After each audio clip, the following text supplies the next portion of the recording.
Welcome to the Learn From Us Investor Academy. I'm Seth. This is Paul. I'm Paul. My dear friend. When did you come to your friends? Wow. At what point did that happen? Mexico? I tried to explain this to some people. It's like I knew this guy in high school. Didn't really know him. Didn't party that much with him. Didn't party at all. We went to Catholic school. Who am I kidding? I don't think that has anything to do with it. We knew of each other. Of course. Small class. We'd always say that. I think you self-described dork, chess dork, not trying to get gals, but maybe didn't, same as me. And nerd is the better term. Nerd. I mean, I have a PhD in chemistry, so I consider myself pretty much the same thing, but you would argue against that. But of course. And I said, nowadays, he's a nerd. He plays chess 20 days a week. Your basketball game has been improving. Oh, thank you. I mean, you're committed to working out. I am. And tennis. Don't forget tennis. That's right. I'm good at tennis. I do tell people in Mexico, I did win one game off of you. Do you recall? I do recall that. One game. Yeah. Which I'm going to take to the grave as one of my sole great achievements. It's true. So everybody watching is like, well, you can't be that good if some guy never picked up a racket before. I thought today we'd talk about the Catholic priest scandal. Hey, by the way, I watched Spotlight this weekend. Great movie. That is a great movie. I'm on Netflix and I'm like looking through it and I'm like, oh, okay, let me try this. Best Picture. Did it win? I think it won Best Picture. So it was Friday, or it might have been Thanksgiving night, and I'm in bed at like 12. So I'm like, okay, let me look for a movie, or 12:30. And I look at the movie, I'm like, 2 hours and 5 minutes. I'm like, okay, I'll try it for 10. You stayed up till 2 o'clock? And I stayed up till 2:30 or whatever watching it. It was a great movie. I mean, kind of depressing. But well, of course. I mean, all that happened. Of course. It's sad. Bitcoin. You're a huge fan. So I want to talk about it, but I want to bring it up because I know I'm a huge fan, huh? We were talking about Bitcoin about a year ago. Yeah. I had a lot of friends who said they really believed in it. The belief it's going to take over. It's going to take over the world. It's going to take over the USD. It's amazing. I definitely have a Coinbase account, and I was a big fan of it. Mm-hmm. I guess I still almost have to be because I haven't sold everything. So I still would like to see where it could go in the future. But my belief has wavered, and a lot of my friends' belief has wavered. And you told me from the get-go it was shit. And what did it do? It went amazingly high after I said it was shit, and then it plummeted. Yeah. And it's not done yet. It could rebound. Yeah. But why are you a believer in it? Well, at this point, I've lost so much. I've lost so much. Again, okay. So let me backtrack.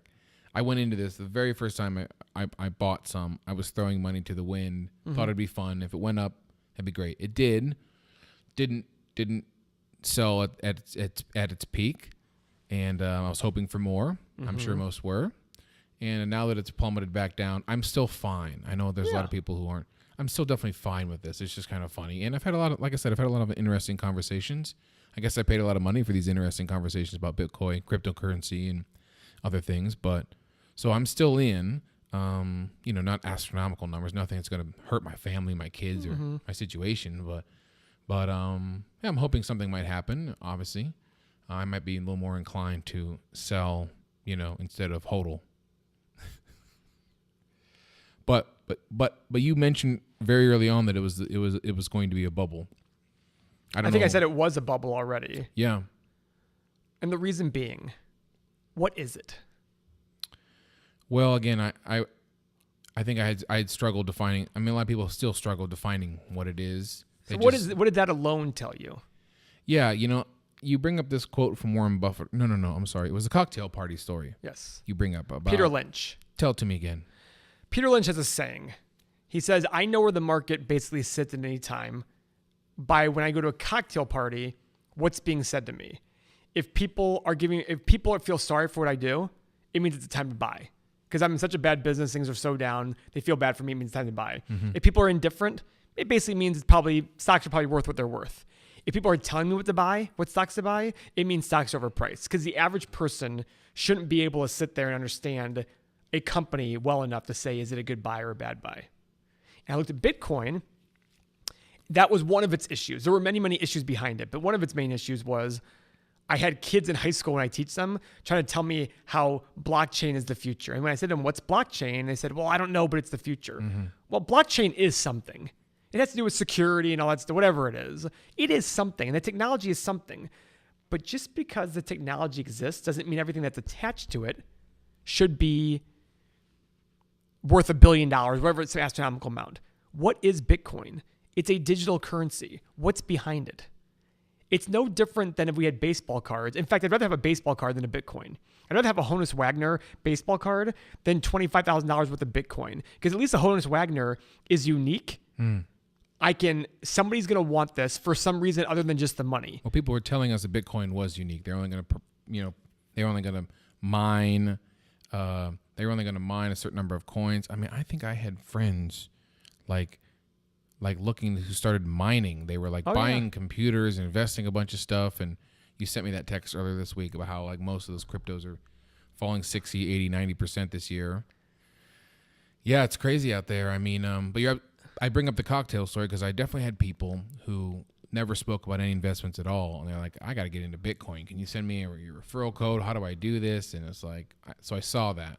Last November, that guy who spoke on the phone with earlier, he and I were at Corky and Lenny's in Beechwood, the all-time great deli, and our waitress in November of last year heard us say Bitcoin. She said, oh, yeah, Bitcoin.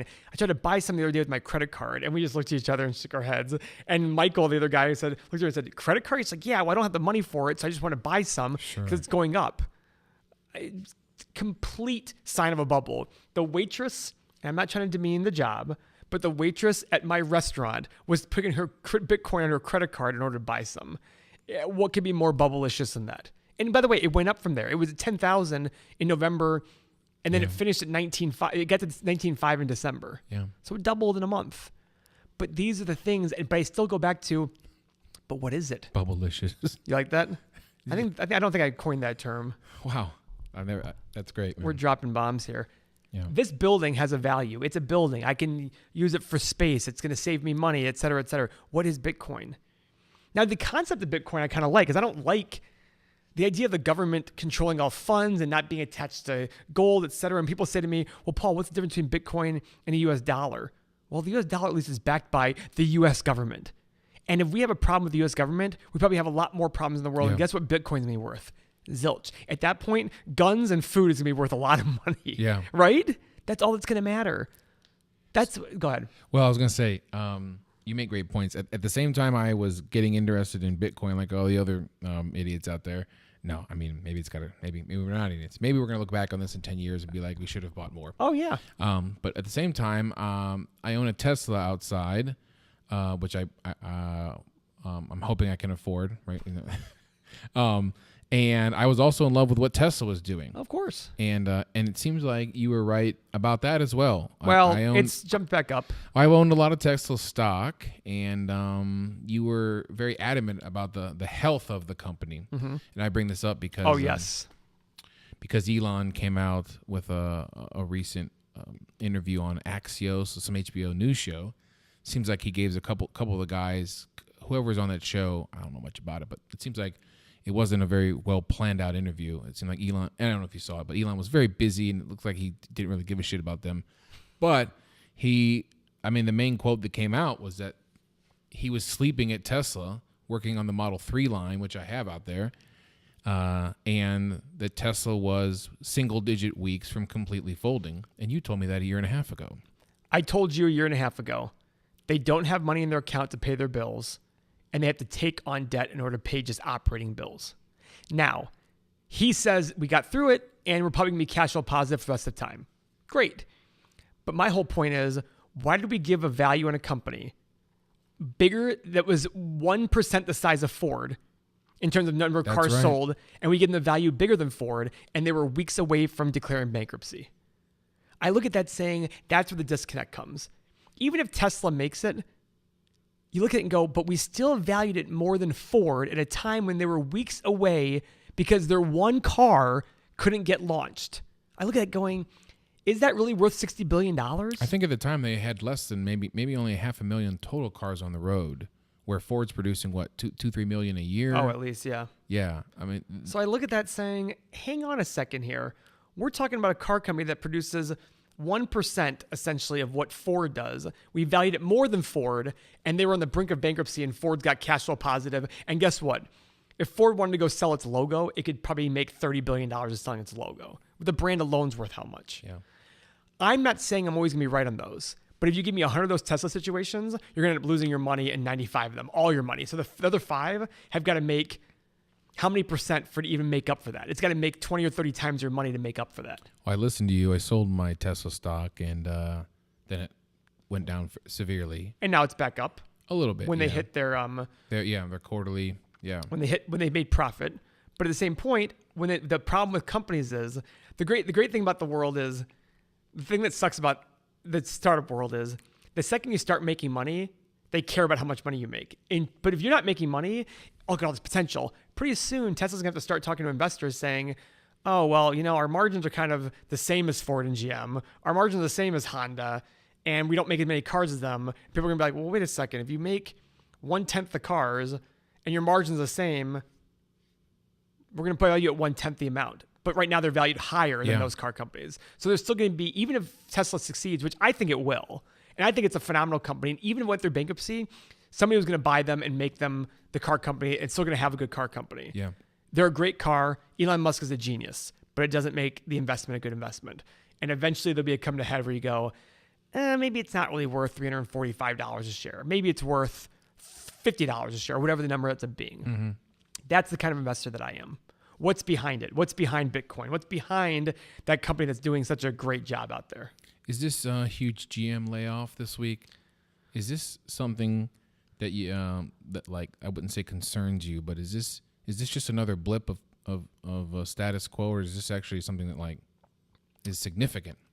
When we've seen unemployment at this level, 3.7%, it's never gone better. If it goes to 3.6, 3.5, 3.4, whatever, but history has shown that we're going to end up higher. The GM layoff this week, and it's the fact that I see one of the biggest issues out there right now is car loan debt. It's one of the things that you don't hear much about, and it's becoming a big problem. I think along the same lines, Gary Vee says maybe I shouldn't even bring this up. He talks about student loan debt going to be the next thing that may cripple us. Like corporate debt's being talked about as the next crippling thing. Why? But go on. You were saying car loan debt is the number of car loans in arrears or delinquent is not good. To me, that's a sign of the economy. And when you see GM laying off this many people, and cars tend to be a leading indicator of what the economy is going to do, because people start having trouble. What's the first thing they're going to do? They're not going to go buy that new car. They're going to go maybe trade in their car for a lower model or something like that. That's a sign to me of going, okay, things are starting to tip. And we just announced big GDP growth today of like 3.5 or 3.8%. But that happens. Typically, that's what happens. I mean, people always look at the past. When the past is, people always look at the recent past saying, oh, but look, things are great. Yeah, but things were always great before things were bad before. To me, I look at what's going to indicate to me that things are getting worse. This was kind of a sign. But then again, a year and a half ago, I saw a big sign for recession, and it didn't end up happening. So you look at those things saying, hey, can we still buy some more time? Yeah, but 3.7% unemployment hasn't been around in 70 years. Well, you've talked about this, that you're totally willing to give up the grand slam for more of a safer single. You're prepping yourself for something bad to go wrong. You talk about having cash ready to buy. Yep. What I think you mentioned something like, if it fell again like 2008, 2009, you would sell your house, or you said something like you'd live in a townhome and get rid of your house. I was being Yeah. facetious, of course, but Yeah. 08, no, by the way, I don't think that 08 and 09 is going to happen again. It could very well. I'm just sitting there saying there'll be a better time to buy than there is today in stocks, real estate. That's all I'm saying. I don't need 08, 09 to happen again. All I need is a better time to buy, better values. If 08 or 09 had happened again, I'd love it. I'd make a ton of money. And then people are probably watch this going, what a jerk. We had 11% unemployment rate. Well, I'm sorry. I really am sorry. But I look at it going, that's just the way I make my money off of worse times, because I'm not the one that buys into these hype hoopla things. You know what I mean? Yeah. It's just the way it is. And I look at the GM thing, and it really made me sad, because that's right up the road here. There's a for sure that Lordstown plant. Somebody said to me that Lordstown plant is being shut down for sure. That's not for sure. GM saying we're laying off these people, but we still could come back. But I look at it going, man, when the economy is going well, that's a big sign to me that one of the biggest car manufacturers in the world is saying, hey, we're shutting down 2 of our big plants. It's like, that's a problem for me. You talked about, you just mentioned the idea. You had to apologize because you want to buy when it's low. Yeah. And again, we talked about in the last podcast being vilified for making money, trying to be, again, what is it? We're all trying to be rich. We all want to hate on the rich people because, so that's restructured my mind frame about, trying to gain wealth and the mindset I have toward wealthy people. But yeah, you actually you had to apologize because you can't wait till the housing market goes low, the stock markets go low, so you can buy more of them, which everyone would want to do if they had a choice.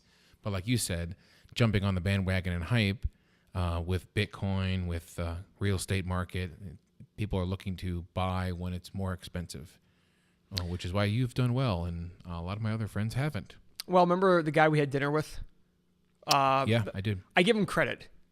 Bitcoin has crashed. Amazon was down 25% at one point, and he just sat there and said, yeah, you said it. And then he also said something about the lines of, hey, listen, I'm in it for the long haul. I'm okay with it. Great. He wasn't making excuses. He wasn't blaming anybody. He's just like, yeah, okay. I mean, those are the people that I feel bad for because he's not saying it from an arrogant prick kind of way. You ever see the movie The Big Short?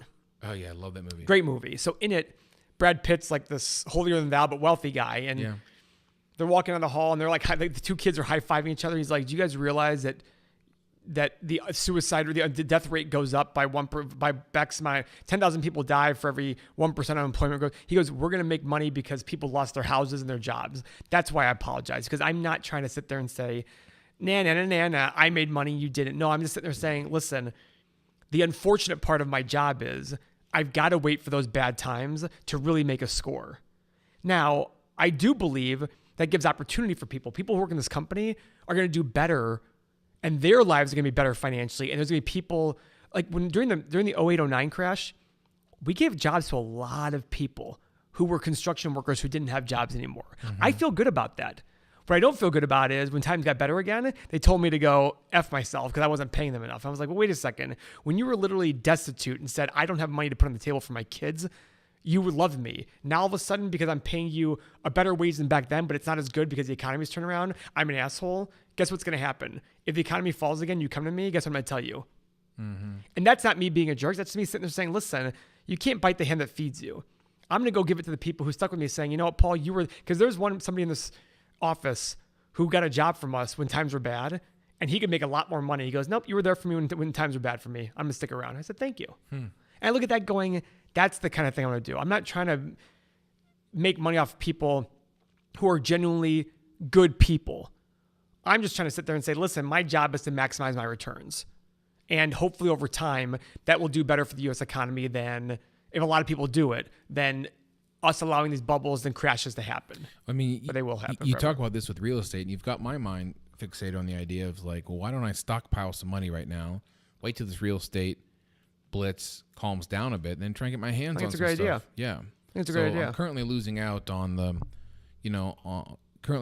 investing some of it, which our last podcast was investing that rainy day fund into your retirement fund. Yeah. Which I need to be doing more of as well. And I think a lot of people do. But I'm sort of prepping myself. As I said, if Uncle Paul can get it done with all of his transactions that he's done and been quite successful with, then maybe I should follow suit and stop listening to my other expert friend. There will be a better time to buy real estate than today. Yeah. Somebody the other day was telling me how they thought they were when they told me the numbers of their real estate flips, they're like, oh yeah, they do great. They told me, and I was like, I would never do a deal like that. We made triple that during the downturn. During the worst times, we made triple the money they were making. It's all about returns. And I was sitting there saying, could you still do a good deal today, make 15, 20%? Sure. But if the market shifts in real estate, 15 to 20% can go away. Cause that's 15, 20% profit, which means all it takes is a 5, 6%, 7% drop in values, and that money's gone. And 5, 6, 7, 10% drop in values from today is not going to be hard. And that's what I look at going, you're risking a lot by making 15, 20%. It's not a great deal. Like, oh, well, I'm only making 1%, 2% in my brokerage account. I'm like, that's what I hear all the time. I hear it all the time. And I want to tell people, hey, 15, 20% isn't bad, but it depends on the value you're coming from. And we're coming from 3.7% unemployment rate, 10-year bull market, all these things that are all having to work together to work out. It just doesn't feel right. Are you a fan of financial advisors for No, I can't stand normal them. folks? Listen, I believe you're going to pay more than you need to pay to have them. Financial advisors are salespeople. I have no knock on salespeople, but they don't know the first thing about investing. They know how to make somebody feel warm and fuzzy inside. And that's important. That is important. Somebody to walk you off the ledge when things are bad. But when people say they're financial advisors and investment expert, I just laugh hysterically. Yeah, I've been against the idea of financial, advisors for ourselves. I guess I went out of my way to try and learn it, but I don't know all the ins and outs. I do know a lot of people say, well, my financial guy saves me a lot of money on taxes and things of that nature. How? I don't think they can answer that either. Yeah, I asked the same questions. How? What are they doing? A lot of people don't know. I'm not getting into like a knock on financial investors. I was sort of the same way. Is like once I figured out some moves that I can make, especially safe, sort of long term moves like we've talked about before, long index funds, mutual funds that aren't going to be as risky as the stocks. Yep. I want to get your thought. I mean, I didn't know where you stood on that though. I have no problem with the financial advisor who says, listen, my job here is to sell and make people feel good when times are bad. No problem with that. No problem in the world.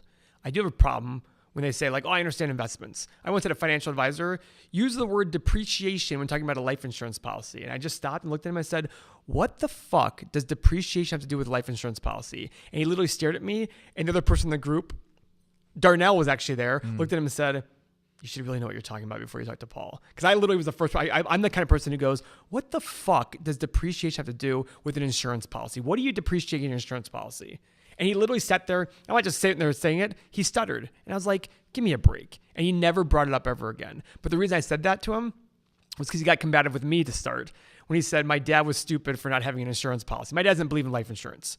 But my dad's also wealthy. He doesn't need, like, if he die tomorrow, we're going to pay the tax bill. We're going to move on. I mean, it's just like, we can do that. So my dad was like, why should I pay for an insurance policy when we have the money to pay for exactly, my dad doesn't have real estate.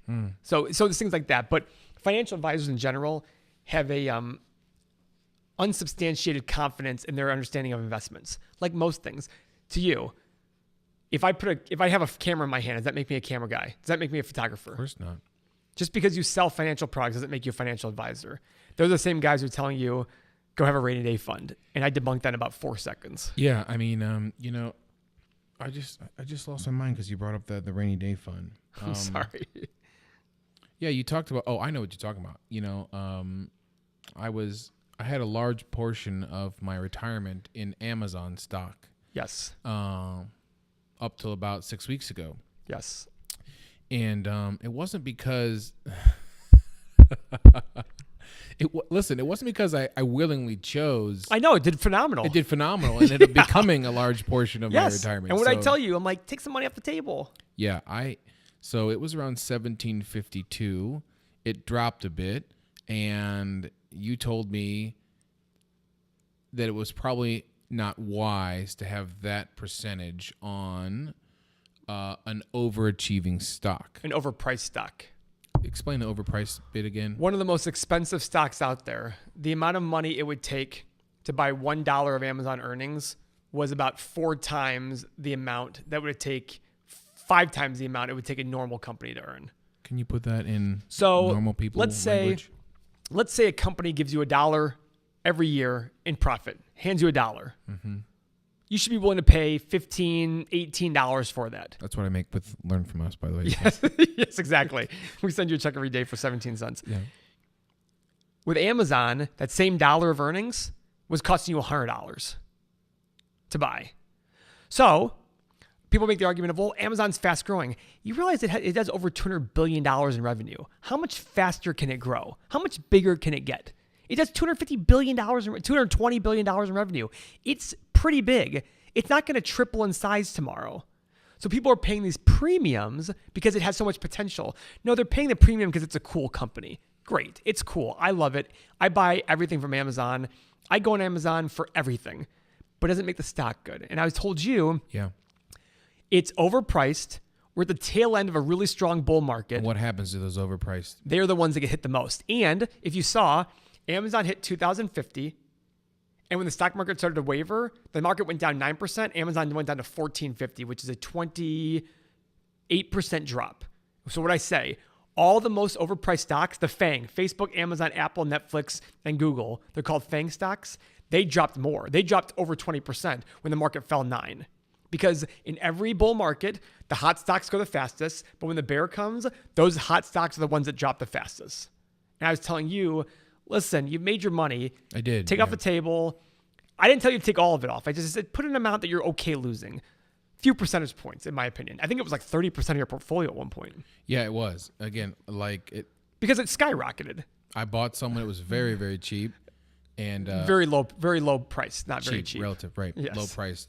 It was very, very low price. I had a good number of shares, and I think the total return was like 136%. Yeah, it was insane. You did phenomenal on it. Yeah, but you don't know why you did phenomenal on it. Well, that's my point. Bringing up the financial advisors, because I took your thought process of why did Amazon go down those weeks ago, and the answer was no reason at all. There was no news reason why. And that's what people think. People sit there and say, like, well, I don't see a catalyst for that to happen. It doesn't need that. The tech boom stopped. The tech bubble burst. No catalyst. March of 2000, it burst. What happened in March 2000? Nothing. Nothing happened. The only event that ever happened after 2000 was 2001, 9/11, and stocks had already fallen a ton by then.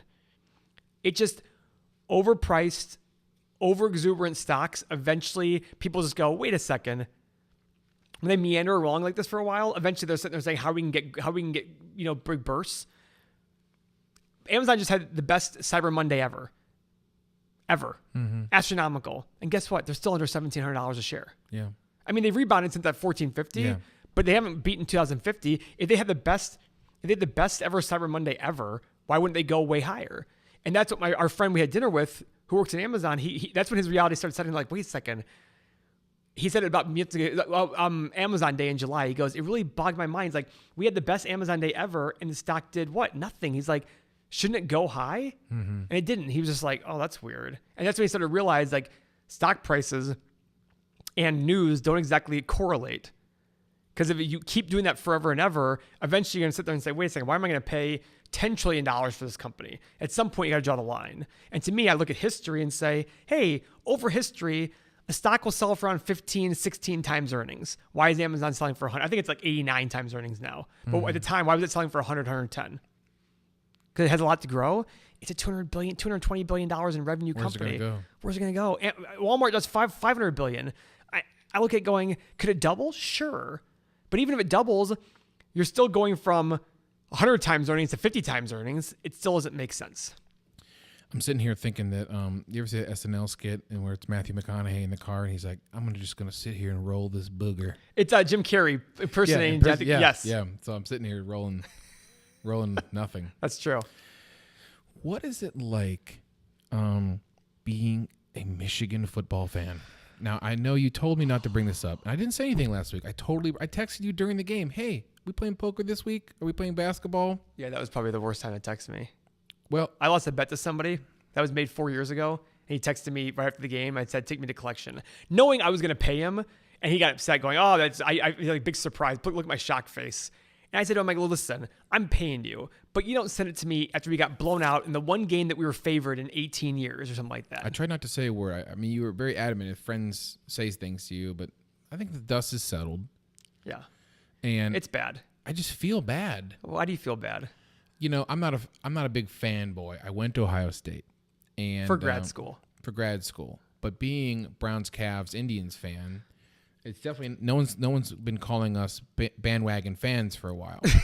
But then I go down to Ohio State and like the coach will go 118-4, and then he goes for it on fourth down, and they want to fire the guy. Right? We lose one game, and the world is ending. Fire the quarterback. Get rid of the coach. Do you remember we guys lost to Purdue? Literally, I was on the internet and people were like, Urban Meyer's done. He's got to go. I'm like, is this for real? He's like 118 and 12 or something. I'm like, this is for real. They're calling for the firing of a guy because he lost to Purdue. And by the way, the loss to Purdue was bad, but this is a guy who brought a national championship, a legit national championship.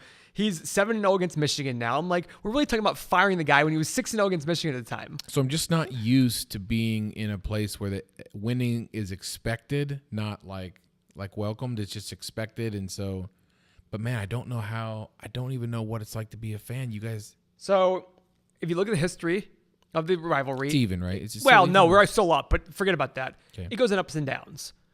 88 to 2000, we dominated you guys. It was like 11-2 or something. This is supposed to be your up, though. And our down. What do you mean? Down-ish, right? What do you mean? We're supposed to be... Well, this year. Yeah, this year. I mean, this year was bad. This year I left in... The block punt, I got up and left. I was at my brother's house. The block punt happened. I said, I'm done. We're done here. Landed right in the guy's hands. Right in his hands. He moonwalked in. You know, when we scored 2 touchdowns in 6 seconds, I'm like, okay, we're back in this. But our defense was not doing the job. And, you know, it's funny. When did you become a Michigan fan? When I went to Michigan. Oh. Because, I mean, listen, I wasn't a football fan. I wasn't a sports fan before college at all. I didn't even care about... I care about the Indians because we went to the World Series 2 times, but I wasn't a hardcore fan. Then I went to college, and I always tell everybody, if you like sports... You need to go to a big college that's big on sports. You have to. Whether it's football or basketball, you got to. It's so awesome. So maybe you're taking us in this thing that just hit my mind is the idea of college. You talk about education sucks, but we love learning. We do love learning. But you talk about, you went to Michigan. Yeah. I went 10 years to college. Isn't that crazy? So 4-year undergrad. A lot of people go to college for 10 years. They're called doctors. And that's what you got, right? Yeah, I guess so. I'm not a real doctor, but I look back and everything leads to something, and I made it through. But if you had a child who was like mine, 8 and 5, who knows what's going to happen in the next 10 years? But what would you tell them about college? I know Gary V, whom we both love. Sorry, I keep moving the mics. That's okay. But Gary V, whom we both love, considers college a 4-year vacation. It's paid for by mom, where he would rather see young people learning a trade or a skill, getting 3 years of unpaid work under their... Did you know all this? Yeah, you've told me this before. Well, it's interesting. It's very interesting. I got out of my PhD with a very crappy-looking resume that just had 2 educations on it and basically no training, no anything. I mean, I was quote-unquote a specialist in some chemical equipment. But Gary V is saying instead of going on that 4-year vacation paid for by mom, is learning a trade, following an amazing person for 3 years, building an amazing resume, and then coming out when you're 22 with, what do you think? I love Gary V. I 100% disagree with them. And you know kidding. why, though? You know why I disagree with them? Because society is so stupid that you need to play the game. And playing the game means getting a degree. But when I go to Walsh and I teach them, I tell them, guys, you need to go to Remind us again what you do on Fridays. I teach every Friday. I teach business, investing, life, things like that. Basically, a lot of stuff we do here, I teach the kids. And I tell them, guys, you need to go to college. You probably need to go to grad school. But if you think that's where you're going to learn, you have another thing coming. When I meet people who say they learned so much in college and grad school, all I think to myself is this person knows nothing. They try to defend it. Oh, you obviously didn't learn... I went to Michigan. I'm not trying to be a snob. I went to Michigan. It's a top 20 school, #1 public school in the country. I don't want to hear it. I went to a great college. So I can sit there. That's why I like saying it, because I can sit there and say, what did it teach me?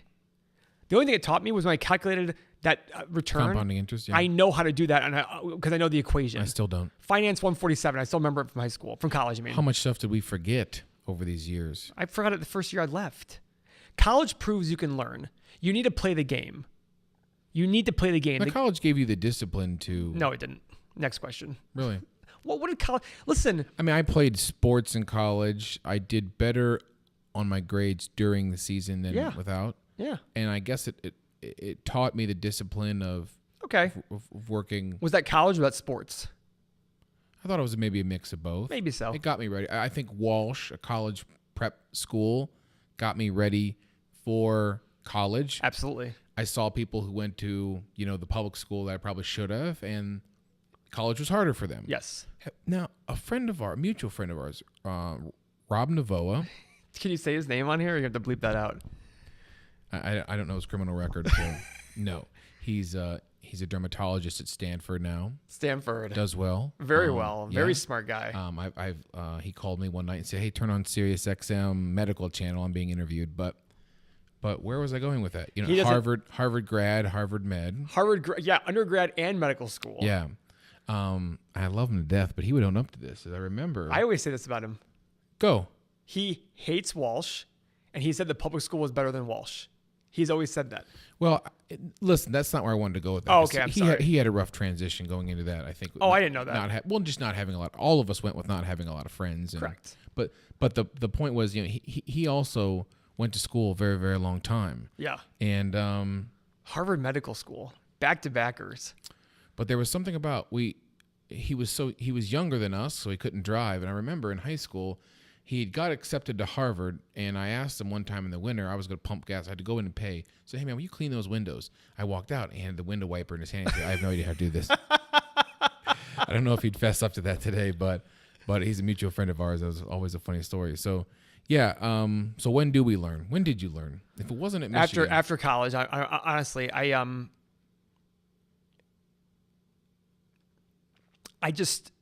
when I was in college, I thought to myself, if you do well in school, you will do well in life. That's it. Well, yeah, me too. I find I was so wrong. We both were. Okay, go on. I left college and I had a job for a year, then I started buying real estate. And then all of a sudden the real estate was hard. And I was like, this isn't supposed to happen. What happened here? And then you figure out a way to make it work because you have no other choice. And then you realize over time that you're not drawing on anything from college. You're not drawing on anything. You're just making things happen. And you start to realize, okay, what's this education all about? Then you start to get older and realize all the people you went to college with. And by the way, I have very successful friends out of college and things like that. One of my friends has a great IT company in Grand Rapids, Michigan. But guess what? He didn't go to Michigan. Mm-hmm. He went to Miami, Ohio, which is still a great school, but it's not Michigan. He's still doing phenomenally well. I look at this thing saying, so what really makes it? Why aren't the Harvard MBAs the ones starting all the companies in the world that do phenomenally well? Why are all the Harvard MBAs involved in these hedge funds where they end up going to jail or they end up going under and all these things? What's the real reason? Is it really education? No, it's not. It's not education. It's something else. And what is that something else?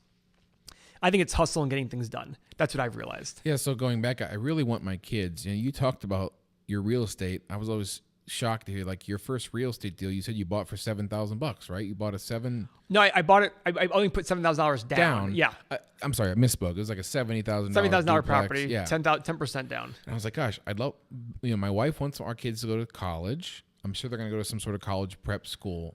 Going back to what Rob says, Rob was always saying that he found when observing elite, successful people, in perspective, what am I trying to say? Not in observing elite, successful folks, a lot of them said how high school should be the hardest, should be hard, more difficult than college. I found that too. Did you?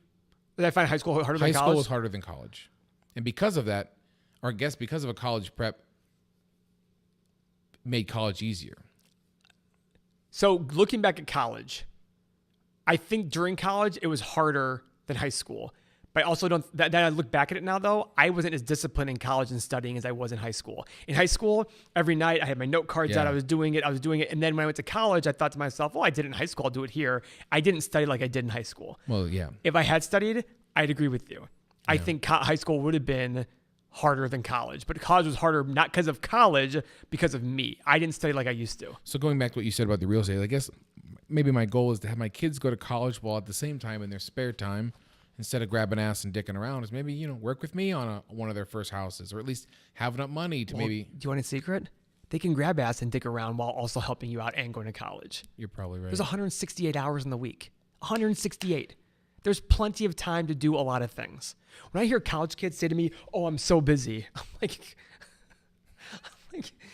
guys, what are you busy from? Waking up at 9:15 and going to 2 classes in a day? Give me a break. Your kids can do all that stuff. And you know what? They should. And I think it's a great idea. Because at the end of the day, if you want them to generate real wealth for themselves, it's not going to come from working for a company. It's going to come in from doing their own thing on the side, things like that. Go work for a company. Yeah. But do your other things on the side. And they're not going to learn that by working at the company. They're going to learn that from their father, who was a PhD in chemistry and ended up buying real estate and doing flips. I think it's a great idea. I want to teach. My brother just had a child, and we always joke. We say, we don't need her to be a straight A student. We don't want her to be a straight A student if it sacrificed something else. What I want her to do is that when I tell her to pick up all her toys, she picks up all her toys and puts them in an efficient fashion and does it what she's asked to do and does it well. That's what I want to see. I want to see that when she does love a sport, she takes it seriously and works hard at it. When she does like a subject to school, she does it. When she does bad in a subject to school, she goes and gets help and works at making it better. Yeah. That's the stuff I want to see. Yeah. I don't need to see a C become an A. I need to see a C become a B or B plus because she worked extra hard to make sure that happens. To me, that's what's going to pay the dividends long term. Now, Rob, obviously, I remember the day he got a 1560 on the SAT. I remember when he found that out. Right. We were in calculus together. I was just like, holy F, you got a 1560? He's like, yeah. I'm like, yep, he's going wherever he wants to go. The dude could, we would sit and watch Jeopardy together. He would smoke it at 15 years old, 16 years old. Well, it's funny. A friend of mine the other day said to me, why don't you try it for Jeopardy? I'm like, listen, people who know Jeopardy, that's a totally different level than me. Like, I know good trivia. I don't have that kind of level. You mean you're not really good at 17th century English literature? Or potpourri? What about the Tony Awards last year? You know what's funny about that? I remember watching Jeopardy when I was in high school, and the sports section would come on. I'd be like, oh hell yeah! And then now that's my spot. Like, I love the sports section. Back then I'd be like, sports. Who the F cares about sports? Now I'm like, give me the sports section. You know what I mean? Maybe it's time for a cheap plug. Why are we doing all this? What are you offering for people? For people to learn from us. So it's more than just learning real estate. I want to teach people real estate. It's more like, how do you want to change your life and how do you want to view the world differently? I'm attracted to this because we've talked about multiple times that I never knew things like this were available. Investing in real estate with a percentage of my income per year. I thought the ultimate goal was to just, like you said, work for the man. Yeah. Make the money, save as much retirement I can, and hopefully it works. Yeah. But building long-term wealth, so keep going. What are we off? No, go ahead. I'm not trying to sit there. I'm not saying the yeah thing because I'm annoyed with what you're saying. I'm saying because it's like sad. That's what I thought. I mean, like upwards of a couple of years ago before I met you. So what can they do with you? My brain is the same brain you have. Yes, we're wired differently. Yes, I view the world differently. But everything I've said to you makes sense, right? Yeah. And if it doesn't make sense, you ask a question. You sit there and say, wait a second, Paul, hang on a second. And I explain it further. You're capable of doing everything I've done. The question is, do you want it bad enough? I really want to work with people who go, I want X, Y. I don't care what the want is. It can be 10 units, it can be 100 units, it can be 1,000 units. The person I met with this week said, well, Paul, I see you said it can scale up. Can it be scaled down? I'm like, well, yeah. If you want 1 unit, I'll make sure you buy the 1 unit that's great. I want people who are sitting there saying, hey, I want to change my life. I want it to be a lot better. And I like real estate. Let me go learn it from somebody who's done it pretty well. The question is, are you okay with doing it with somebody who thinks differently? Are you willing to be patient when everybody else is going out there and hitting their, what they think is home runs? And I sit there and say, just wait. You'll have the grand slams if you just wait a little bit longer. Mm-hmm. Those are the things I want to do. That's what we're doing here, is trying to teach people how to make money during good times and bad times. Because too many people can make money during good times. You really figure out, as Warren Buffett says, a rising tide raises all ships, and you only know what's his saying? You only know who's naked when the sea retreats or whatever. When the tide retreats. When times are good, the tide's high. You don't know who's naked underneath. When times are bad, though, when the tide goes away, you find out who's naked underneath. And that's when you find out who the real people are. All these financial advisors, when the market falls, where I think it's going to fall, the stock market 50, 60%, a lot of those guys are going to go find other jobs. Why? Because they're not going to be able to make money off that. They're not going to be able to. All I'm sitting there doing is saying, guys, there's another way to think about things. And guess what? 9 out of 10 people here won't understand it. But if you think it makes sense, you might have something to you in terms of thinking differently. The question is, are you willing to think differently and be okay with that? That's a hard thing to do. It's a lonely path. It's a very lonely path. Visit our soon-to-be-built website, learnfromus.com. Yes, it will be built soon. You will have access to all of our podcasts that we do. We're flying through them. We're loving them. They're awesome. Hopefully you guys do as well. If you decide to partner with Paul for the hand-holding, the the training that they're going to put you through, you'll get access to exclusive content that we do with just Paul, access to the walkthrough of real houses that you've bought, and member exclusive content that's just going to be super And secret our software. stuff, and the software you've developed and For us. Yeah, that you actually use. We use it. Just today I was using the real estate calculator. So we're going to start in the future. We're going to have more guests on. We're going to be doing some, maybe to bring this home to show that normal people like Paul, we're going to be doing some podcasts in Mexico come January. That should be interesting. So we'll be in the Mexican villas owned by Paul Gabriel. Crossroads. And should be exciting. So stay tuned, guys. And hopefully, if you need more information about getting started with Paul and the hand holding of real estate and getting after it, fucking call us. Yeah. Call Tim. Call Tim the man. Yeah. Thanks, Thanks, you, Paul. Seth. You're awesome, bro. You are awesome. See you soon, brother. Peace.